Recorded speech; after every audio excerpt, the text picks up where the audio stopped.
महाराज और राधा बीज जी इस पर्वतीय महापरिषद की बिल्कुल प्रारंभिक स्तर पर जब हमारा ये महापरिषद था तब से जुड़ी हुई हैं और बहुत सक्रिय सदस्य रही हैं और उन्होंने अपने इस लेखन को भी संवारा सुधारा है और आज वो लखनऊ बल्कि अंतर्राष्ट्रीय स्तर पर भी कई सम्मेलन करा रही हैं। तो हमें सौभाग्य है कि हमारे बीच हैं। इसी के साथ ही हमारे बीच श्रीमती हिमानी जोशी जी हैं जो सूचना अधिकारी के पद से सहायक निदेशक उसके भी पदोन्नति पा गई थी। सहायक निदेशक सूचना के पद से वो सेवानिवृत्त भी हैं। उनके कई किताबें आ चुकी हैं और कई मंचों से बल्कि हिंदी संस्थान और आपके हमारे राज्य कर्मचारी साहित्य संस्थान से उनको पुरस्कृत हो चुकी हैं। ऐसे महान लेखिका और कवित्री को मैं मंच पर बुलाना चाहूँगा। जोरदार तालियों से उनका स्वागत। श्रीमती हिमानी जोशी। सर्वप्रथम मैं बाबा बागनाथ को और मंच पर उपस्थित सभी प्रबुद्धजनों का प्रणाम करती हूँ, अभिनंदन करती हूँ और यहाँ उपस्थित सभी दर्शकों को सादर धन्यवाद। और मैं मूलतः तो मैं गद्य लिखती हूँ, कविताएं कम लिखती हूँ, फिर भी अपनी मेरी 2 किताबें छप चुकी हैं कविताओं में। उसी में से मैं एक कविता सुना रही हूँ यहाँ पर। वो लड़की गाँव की। मैं 45 साल से लखनऊ में रह रही हूँ और मेरी 15 साल की उम्र जो मैंने पहाड़ में बिताई अपने जीवन का प्रारंभिक समय, वो आज तक मैं उसको भुला नहीं पाई हूँ। हर स्वप्न में मेरा सपने भी आज तक मुझे पहाड़ के ही आते हैं। और हम पहाड़ से जितने भी लोग चाहे रोजी रोटी के चक्कर में या किसी भी कारण से हम यहाँ आए हैं, लेकिन शायद हम सभी की आत्मा अभी भी पहाड़ में बिल्कुल सही। हम केवल देह से यहाँ आए हैं। उसी आत्मा हम लोगों की वही है, शरीर वाले हैं। उसी भावना के कारण शायद ये उत्तरायणी कौथिक जैसे उसका परिणाम है ये सब की जो यहाँ पर इस तरह की परिणति होती है। और भी जितने कार्यक्रम हैं वो केवल हमारी आत्मा में जो पहाड़ बसा रहता है उसी पर ये कविता लिखी है। और ये बम्बई से छपी है एक कथाबिंब साहित्यिक पत्रिका, उसमें ये छपी हुई थी। बहुत अच्छा स्पेस दिया था उन्होंने इस कविता को, मैं वही सुनाना चाह रही हूँ। वो लड़की गांव की। गांव उसकी आत्मा में इस कदर धंस गया है। क्या बात। गांव उसकी आत्मा में, मैं अपने लिए कह रही हूँ ये चीज और ये शायद सभी के भाव होंगे।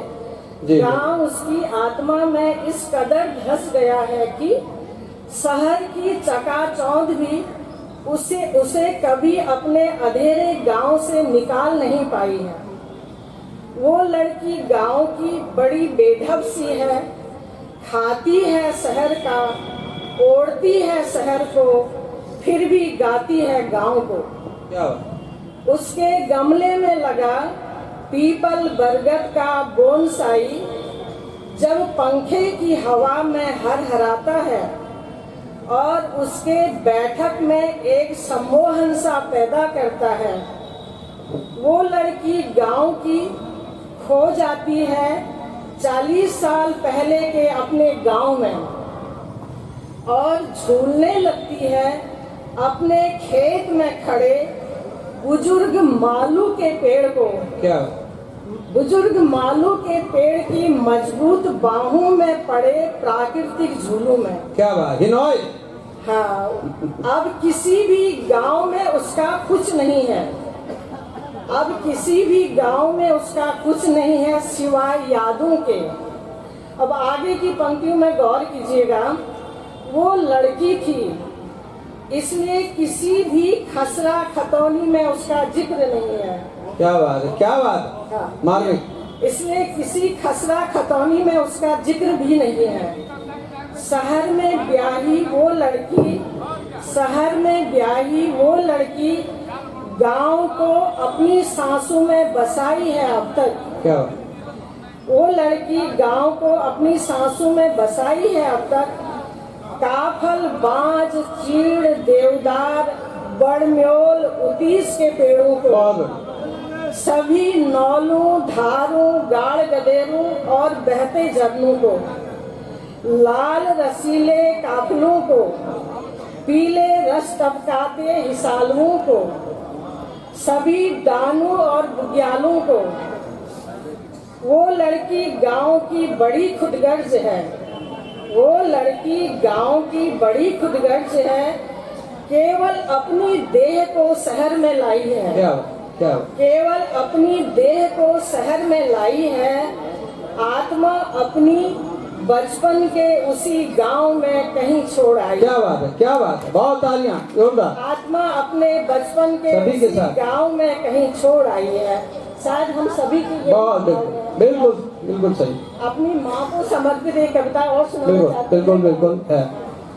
ध्रुव तारा, धौल तारा, उसको ध्रुव तारा को धौल तारा पहाड़ में कहते हैं। और हमारी माओ के टाइम में ये जो सुबह अलार्म घड़ी हम लोग बजाते हैं, तो वो घड़ियां नहीं हुआ करते थे उस टाइम। आज से 50 साल पहले का तो आपको पता ही है।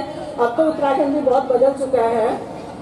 तो ध्रुव तारा, मेरी ईजा के पास कोई घड़ी नहीं थी, वह समय के अंदाजे के लिए भोर में अपने कमरे के छोटे से जाले, खिड़की नहीं कहते हैं जो, छोटे से जाले से ध्रुव तारे को देखा करती थी। ईजा उसको धौल तारा कहती थी। धौल तारा अक्सर खुद ही उसकी खिड़की पे आकर ईजा को जगा जाता था। हर शनिवार को, हर अमावस को मौन होकर भोर में ईजा गांव से बहुत दूर खड़े पीपल वृक्ष पर जल चढ़ाने जाती थी। इस तरह अपने परिवार को हर संकट से बचाती थी। पुन्यों और संक्रांति को ईजा पौ फटने तक पूरे घर को लाल मिट्टी से लीपकर चावल के ऐपण से देहरी सजा देती थी। क्या बात, सुंदर। ईजा बैसाख और असौज में ध्रुव तारे का इंतजार नहीं करती थी। ईजा बैसाख और असौज में धौल तारे का इंतजार नहीं करती थी। रात भर अकेले खेतों में पकी फसलों को काटती थी, मिट्टी के ढेले फोड़ती थी, पका गोबर माटी में मिलाती थी, अगली फसल बोने के लिए खेत तैयार करती थी। ईजा को हमने न कभी बैठे देखा न सोते। वह अपने घर, गोठ, खेत व वन को आबाद रखने के लिए केवल चलती थी, केवल चलती रहती थी। ईजा कभी कोई गोली नहीं खाती थी। जब भी उसके मुना, सिरदर्द, जब भी उसके मुना होता, वह एक कपड़े से अपना माथा कसकर बांध लेती थी। क्या? ईजा की पतली कमर सदा ही मोटे कपड़े से बंधी रहती थी। ईजा हाड़ मांस से नहीं बनी थी, इसीलिए तो वह न थकती थी, न रुकती थी, न हारती थी कभी। आगे का लाइनों पर गौर करिएगा कृपया। ईजा ही हमारी बौजू भी थी, क्योंकि उन दिनों एक सिंगल मदर की तरह माएँ अपने बच्चों को पालती थी। पिता तो हमेशा फौज में या मैदानों में रोजगार के लिए रहते थे, ईजा ही गाँव में रहती थी। ईजा ही हमारी बौजू भी थी, वही हमारी जिंदगी का गुरुत्वाकर्षण थी, वही हमारी जिंदगी का गुरुत्वाकर्षण थी। वरना हम हवा में उड़ते, वरना हम हवा में उड़ते और इधर उधर टकराकर चूर चूर हो जाते। क्या बात है, क्या बात। वरना हम हवा में उड़ते और इधर उधर टकराकर चूर चूर हो जाते। पीपल में जल देने और खेतों में रात भर काम करते। ईजा कई बार भूतों को अपने सामने खड़ा देख चुकी थी। उनकी शैतानी और अपनी दबंगई के किस्से ईजा हमको यूं की लंबी फुर्सत भरी रातों में सुनाया करती थी।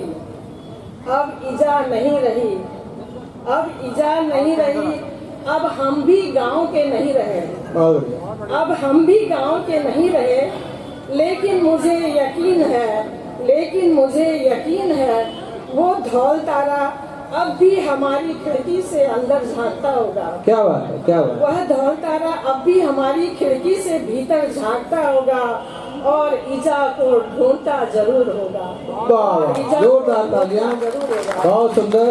बहुत धन्यवाद। दिवानी जी ने बिल्कुल हमको गांव में पहुंचा दिया। उन्हार शब्दन में, पहाड़ी शब्दन में मुना मुना है गे, फारबेड़ के बोने मुना लग गए, तो वो शब्द उन्होंने अपने कविता में सजोए, तो उनको मैं बहुत ही धन्यवाद ज्ञापित करता हूँ। वो उनकी घर की कुछ परिस्थितियाँ ऐसी थी, फिर भी वो समय निकाल कर आई।